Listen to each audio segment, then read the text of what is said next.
The new monthly CanSIPS model run just came out for August. Let's take a look at it and break it down. First, we'll take a look at the monthly temperatures. Starting with December, temperatures are warmer across the southeast, south central, and west coast areas. Colder temperatures can be found in parts of the northeast and north central areas. You will see that this temperature pattern stays constant through March. Compared to last month's model run, they are almost identical.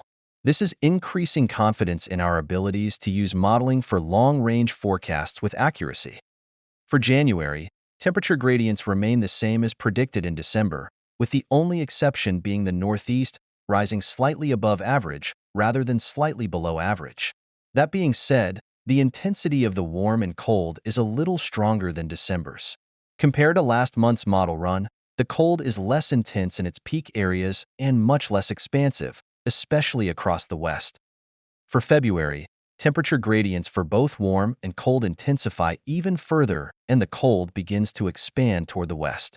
The slightly above average temperatures in the northeast begin to fade more towards average.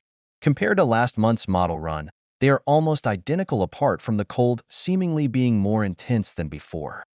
For March, the warmer temperatures return to the west while the northeast drops into colder temperatures.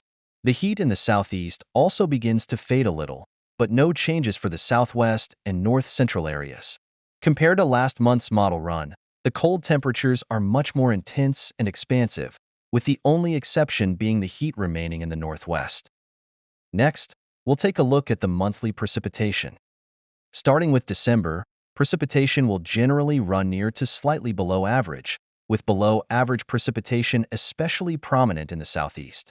Compared to last month's model run, the drier conditions predicted are much less intense and less expansive. For January, the slightly below-average precipitation focuses on the southern half of the country while the northern half runs around average. The higher terrains of the northwest finally see above-average precipitation and are the only place in the country to do so.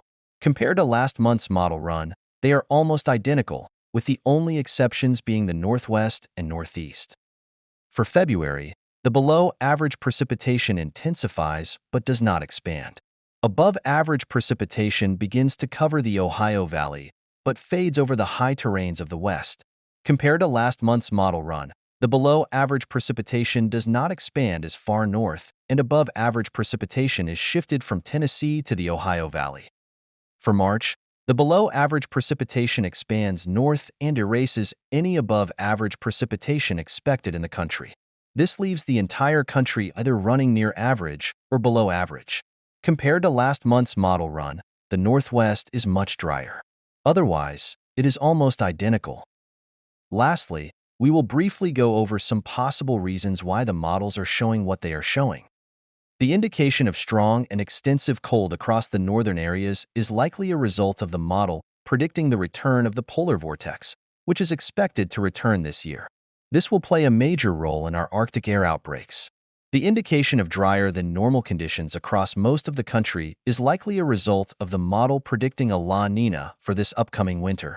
La Niña typically brings drier than average weather for the southern half of the country.